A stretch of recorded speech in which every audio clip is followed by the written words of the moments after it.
Welcome back to the Aging Athletically podcast. I'm Hillary Cairns, here with my co host, Michael Wardian.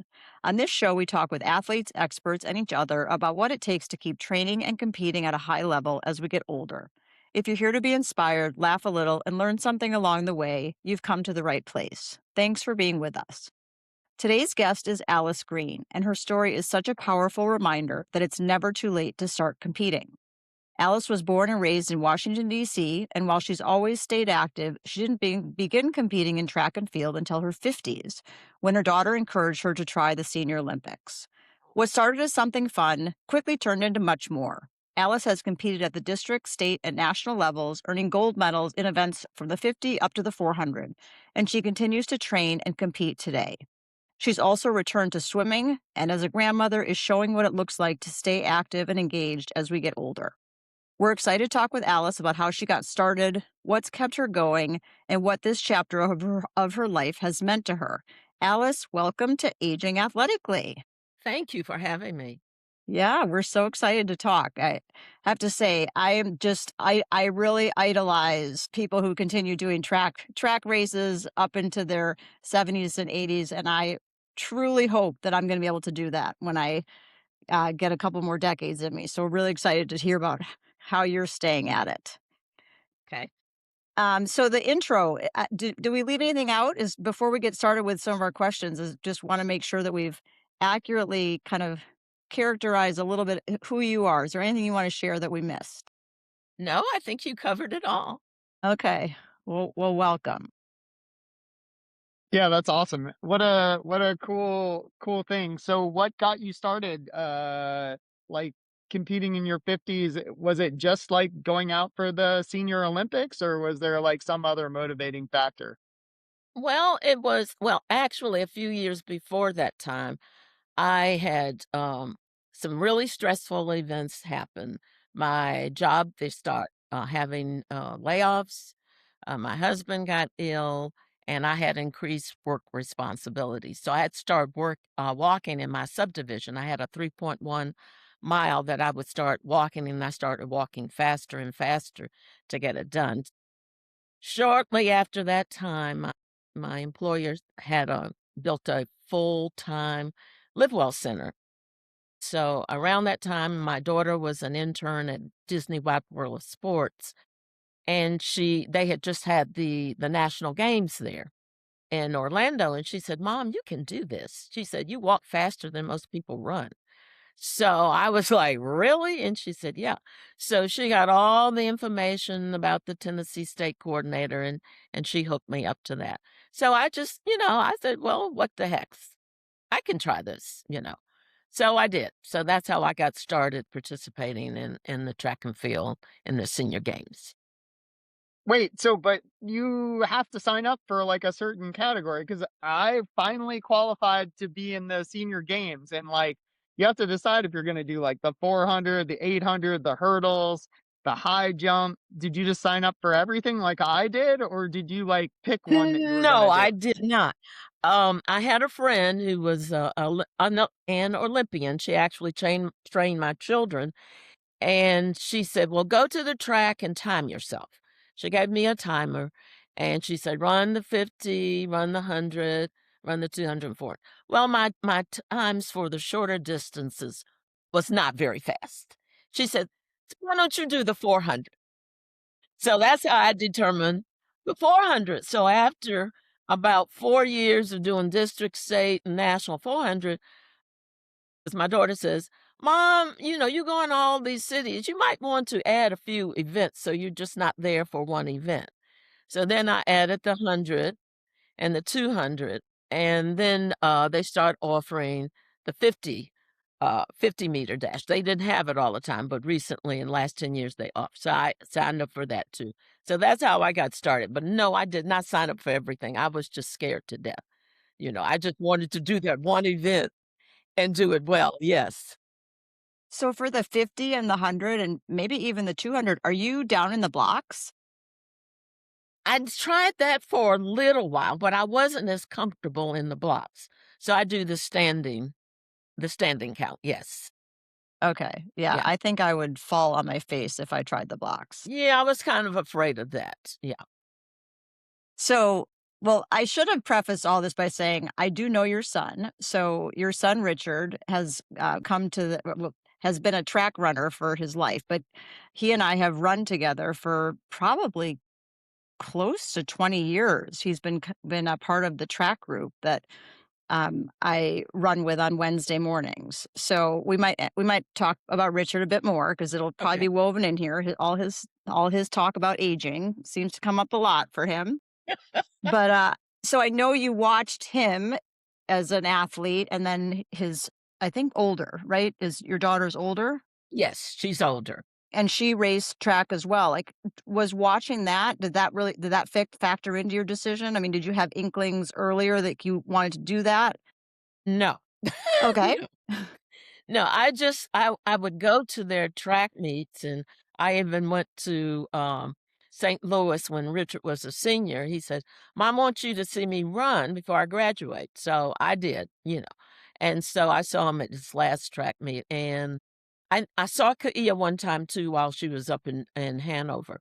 But no, I was just walking and, getting that aerobic exercise in because one of the items I forgot around 1988, um, the doctor took a blood test and my cholesterol was 238. And he sent me a letter and he says, if you don't get this under control through aerobic exercise, I'm going to put you on statins. That kind of scared me. I was like 38, 39. So that made me move, but I was never in the mode to, actually compete with other people. Right. And so is that really high? I guess that number for cholesterol? I'm not sure. Well, that was high at the time when you're in your late 30s or early 40s. He thought that, I should come down. But he also, when I explained what was going on, he thought it was related to the stress I was going through. Got it. We just had a heart doctor on recently and he was giving us all kinds of parameters. So we know enough to be dangerous, but not that much. Well, he said that the bad cholesterol was high, and he said aerobic exercise helps keep that down. It produces more, what does it produce? It helps with the good. So that he wanted that number to go up, the good to go up, the HDL, and he wanted LDL to go down.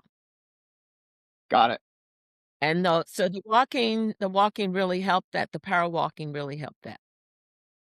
Okay, cool. It says here that you set Tennessee state records and earned podium finishes at various events. What did those moments mean to you, especially starting later in life? Are you particularly proud of a specific race? Like, do you remember one of those races where you had like a amazing performance, or has it all just been kind of the same to you? Or is that like it seems like maybe you're not like as competitive as Hillary and I are, and we want to just beat everybody?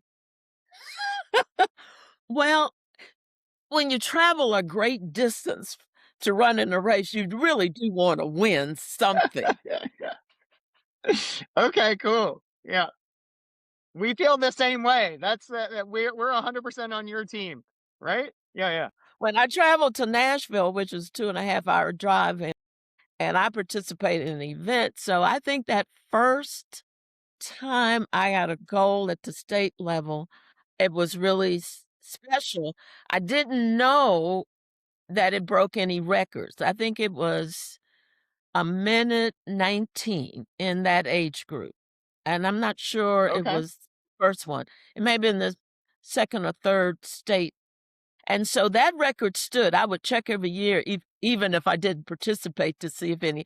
So it kind of held for about 10 years. And so when I was preparing for this interview, I went back to look at some other records, and I didn't realize I had set a record in the 50 and the 100 in the last 10 years. And that record was just broken last year in oh wow. 2025. So I was kind of surprised to see that, because it kept listing my name, and I thought, and then it dawned on me that was a record. Yeah. So when someone breaks your record, they don't like give you a call and be like, "Hey, sorry, I Oh broke your no. record." Oh no. They just take your name off the list Oh, that's mean. and they replace it with someone else's name in their time. That's a bummer. Yeah, well, I mean, I was kind of, like, surprised that I'd even set, any records, especially this last bit while I was older, like 20 years older than I was when I set the first one, yeah. What's your favorite event of all the different ones you do? My favorite event is probably the shortest one. The 50? Yeah, but I kinda like the 200 too because it's just a feeling of euphoria when you come off that last been there when you start and then you come around the curve and you just pick up that speed. It just feels really good to be flying down the straightaway, so I kinda like the 200 too. And That's so what kind great. of times are you doing for that? Just to make us slow endurance runners feel bad about our time. Well, for which event? The 100, I already it was 119, and I think that's when I was in my 50s, but the most recent Wait, that was for the 100 or for the that 400? was for the 400. That's still fast, man. That's fast. In 2014, I ran the 50 in 9:06. And that was the record that was set until 2025. Wow. And the 100, I set 16:91, and that was broken at last year, Okay. and that was in 2014. That's super fast. I was between 65 and 69 when I ran those races. That's That's great. so awesome. So, what does your Yeah. training look like now, especially as you're preparing for a 5K on the track? Like, is it changed a lot, or do you do a lot of walking in your training, or is it I do intervals of walking and running, yes. It hasn't changed a lot. It's just to me, it's harder because you're the distance. To keep up okay? that pace for that distance, it's harder. And so, what kind of times do you run for a 5K then? There's so long I've not kept and I just started about 3 years ago, so I've not even Oh, tracked that that's at all. cool. Okay, Yeah. okay.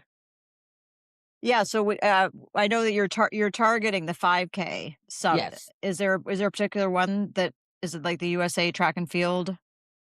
No, this will still be in the national senior games. You Oh, start at the gotcha. district Okay. level, then you go to the state, and then you go to the national. Yes. Okay. Well, can you talk a little more specifically about your training? So you started in your 50s and does your training involve all running? Do you do lifting? What is all entailed in your My workouts? training, is basically, I do intervals and I walk, I do intervals, I do more walking and do intervals. I really warm up 2 times around a track. I go forward for 1 and then I go backwards because I understand it strengthens your thigh muscles, yes, and it Wow. reduces injury, yes. So I saw some So athletes. wait, 2 times also? Or is it just two forward and then 1 backwards, or 2 No, 1 backwards? forward and 1 backward, and then I do stretching. And then you're ready? Oh, okay. Then I'm ready to start running, because I made the mistake of not warming up enough when I first start running. In fact, my first national game in, 2001 in Baton Rouge, Louisiana, my daughter went with me, and I was just running the 400, so I was, like, almost could see this end. I was in 3rd place, and my legs just gave out. One of my legs gave out, and I just jumped up because I didn't wanna be last to finish, and I finished 6th place. Well, the sports doctor told me, he said, "Miss Green," he looked at the DOB, date of birth, and he says, "How long do you warm up?" And then he said, "You're gonna have to warm up longer than that." So, I started, that's when I started the track 1 time forward, 1 time backward, and then I start stretching for about 20 minutes, and then I start running. And since that time, I'm happy to say I've not had any more injuries. And do you Wow. run a couple times a week? And do you do strength training or other training at all? Generally, when I'm training for an event, I'm out there 5 days a week, Okay. and I do some weightlifting, yeah. Okay. And is all of this by yourself? Generally by myself, Okay. Do you have a yeah. coach or you make this up? I did have a coach. Zsa Zsa Yang, she's a US Olympian, graduate from University of Tennessee. She gave me my schedule, and she changed it once, and it hasn't changed since then. I just follow it. Well, she sounds like an expert. Yeah, you're not like worried about like your heart rate variability or like No, I your never check that. I know how I feel. I never check that. So wait, do you have a watch or do you go like watchless and just let them time it for you? No, well, I did initially, I would time it and I'd start, and then just stopped because I thought, I'll get there. And Richard says, now, Mom, when you go to the games, the events, you're naturally going to run faster because, what is it that kicks in? Adrenaline? Okay. Adrenaline? Yes. He said, your adrenaline will just make you go faster. I said, okay, good.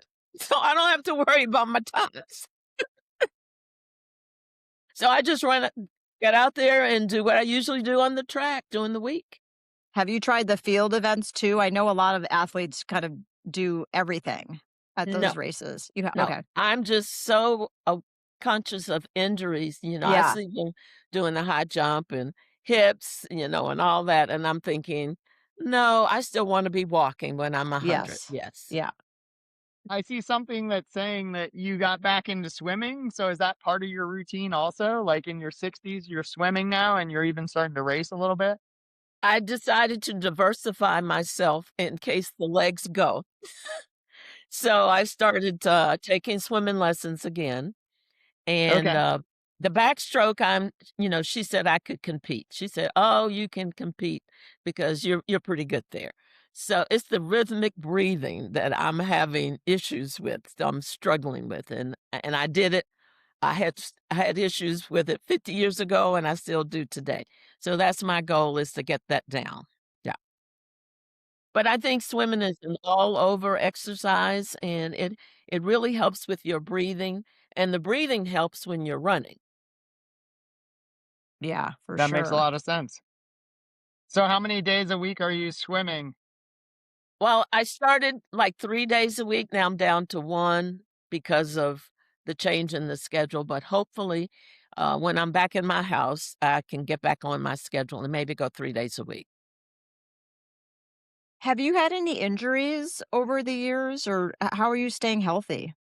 The only injury I had was that first one where I, strained my, hamstring Okay. on my right leg, and after he told me about spending more time warming up, I have done that, and I've not had any other issues, with running.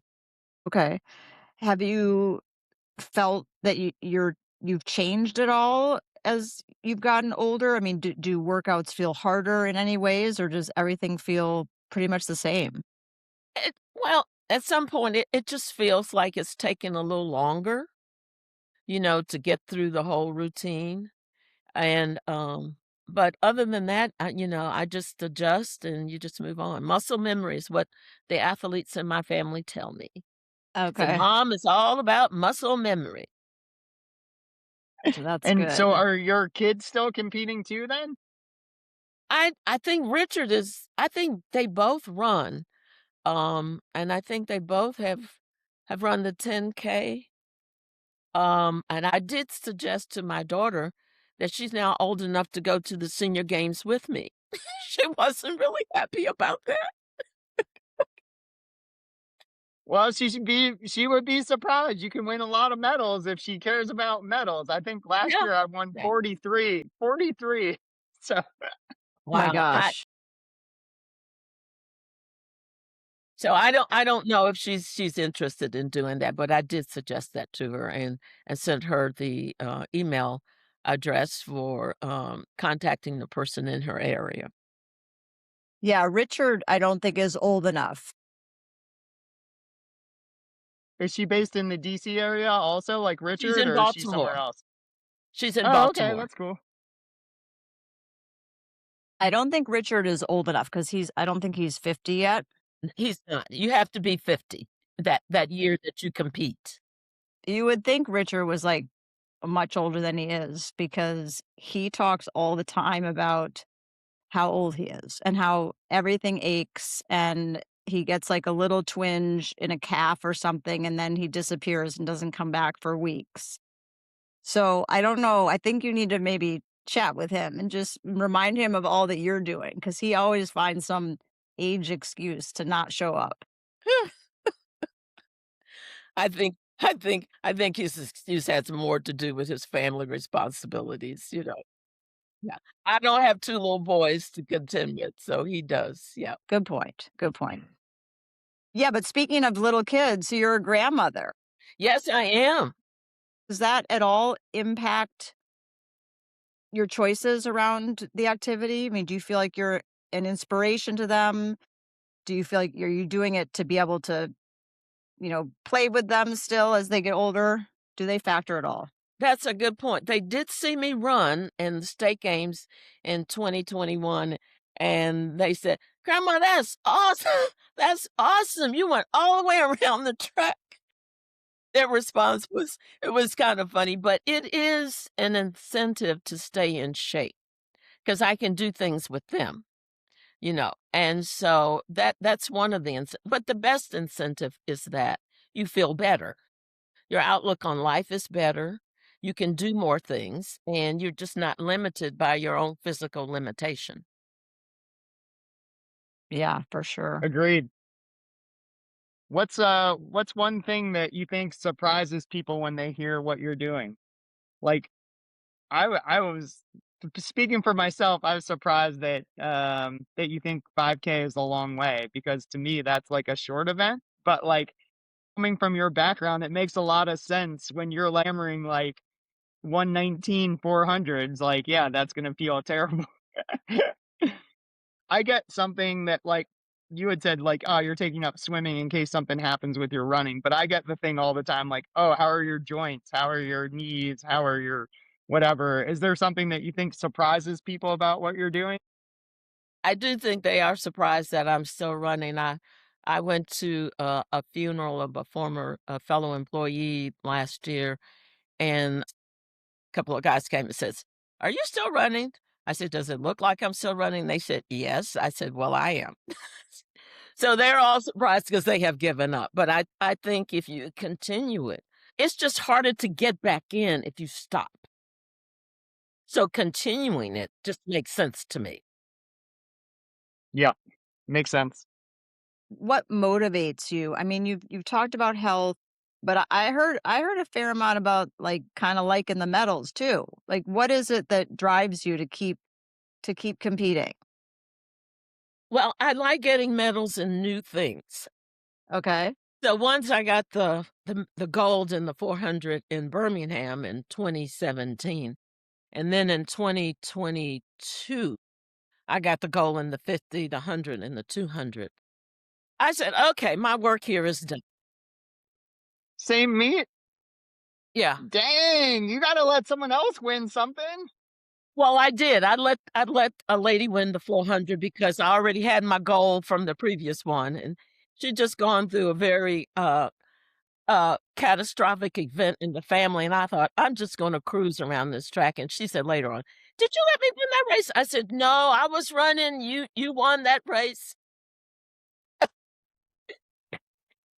So I do like the goal, so that's what my goal is for the swimming is to get to the national level and compete there, Okay. That's pretty That's awesome. and great. to outlive my competition.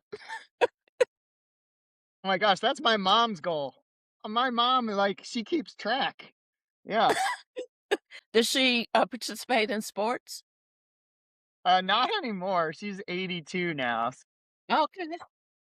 Yeah, she's not competing, but man, she keeps track how much longer she's living, for sure.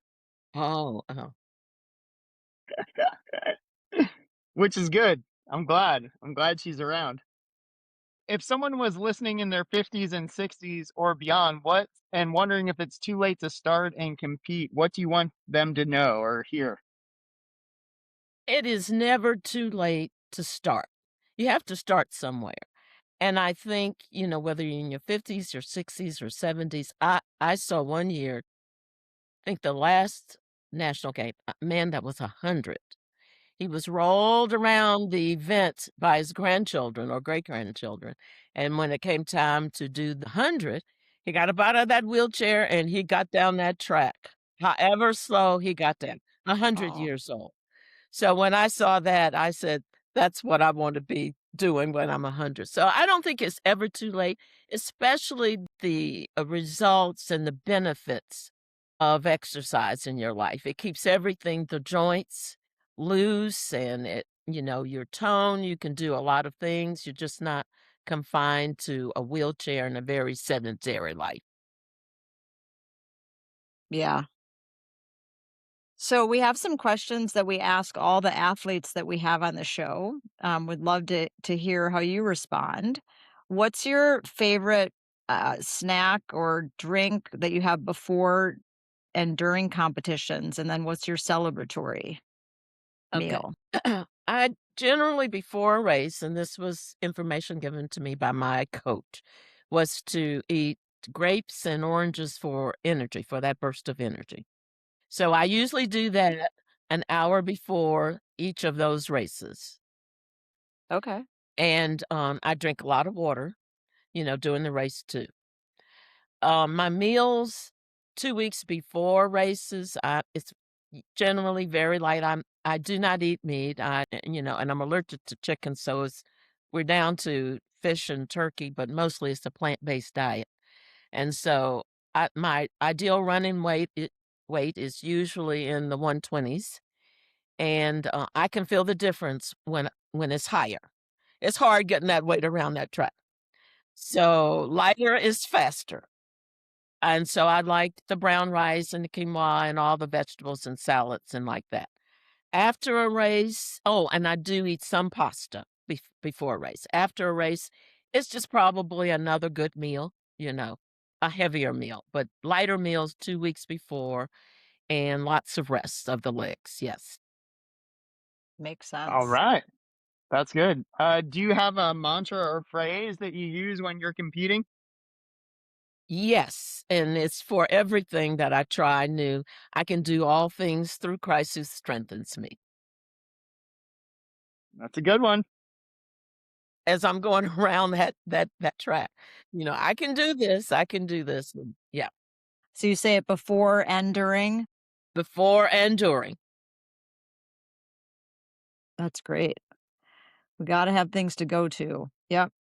Do you have an athlete you admire when it comes to longevity and or one that you simply admire?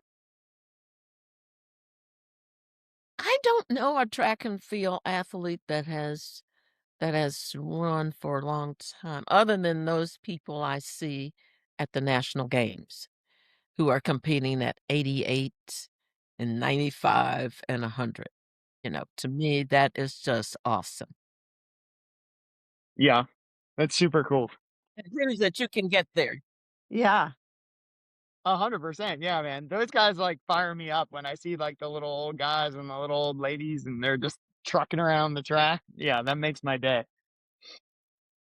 I have friends who send me articles where they hear or see a video of an older person doing that.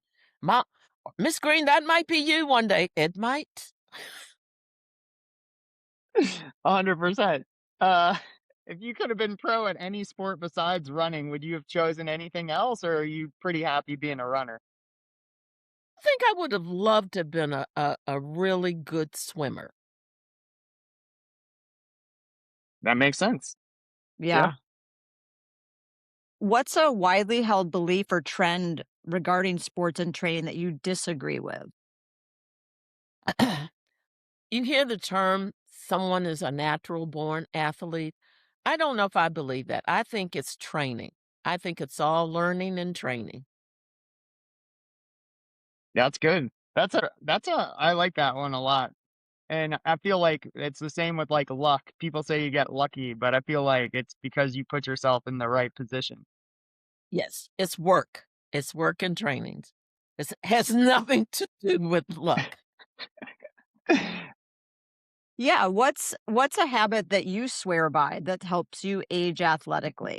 Something that the listeners can take away that they can say, "Well, we know that Alice Green does this and I should try it too." Well, One habit is what you put in your mouth.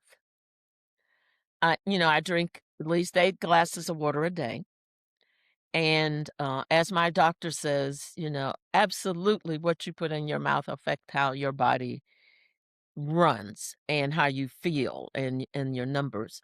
So I think if you watch what you eat, eat those things that are not so good in moderation, but mostly eat really good food, fuel for your body, which is your machine, and drink lots of, water. I think you will feel better. Do you do, like, Yeah. special water, or is it just like tap water? It's just like tap water, and I usually Yeah. drink it hot. That's my drink. All my friends know when we go out to eat what I'm going to order when they take the drink order, a cup of hot water with lemon, Even when it's hot in Tennessee? even when it's hot, year round. That's my drink. Okay. Do you drink any cold water or all hot water? No cold water. Interesting. You drink hot water in the race? Well, no, I don't have access to it then. It's usually if I have a thermal bottle, I will, but if I can't, I just drink, room temperature water, but I rarely drink cold water. Man, that's like my sister, man. She would always leave the Brita out on the counter. Yeah. It was really interesting. I didn't know Uh, that. Huh. yeah, I learned it from my father-in-law. He said that the body has to warm it up anyway to process it, so why make the body go through extra work? So that's what Yeah. I do. I drink hot water with lemon. Yeah. Smart. Well, Okay. before we say our thank yous, is there anything that we left out about your story about upcoming competitions? Anything else you'd like to share? We'd love to hear it. No, I just think that, when you have the time, because we all have 24 hours in a day, that you should spend part of that time exercising your body and moving. My children banded me with this road ID band, and they say, "Never take it off," because it has all my information and their telephone numbers, but my motto on here is move 24/7.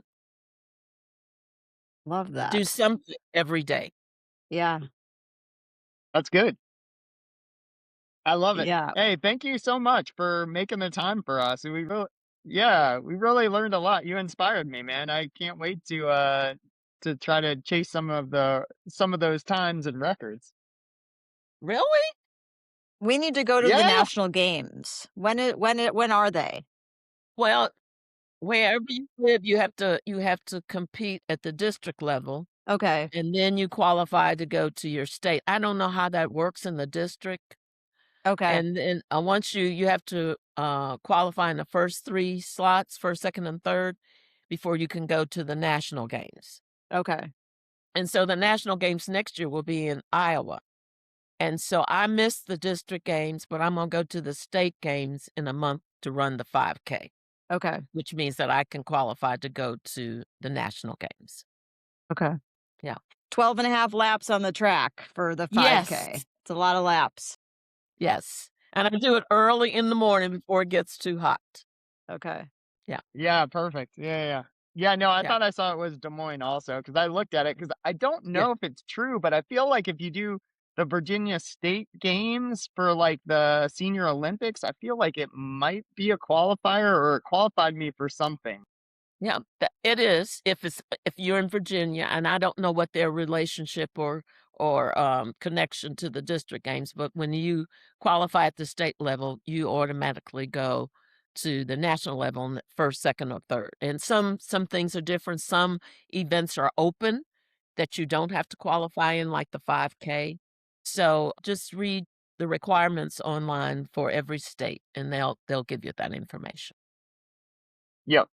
Cool. Yeah, thanks. This is super helpful. See you at national games one year, and that's the Yes. fun of it. You see people that every 2 or 3 years, you meet back at that same place on the track, so Yeah. that's fun.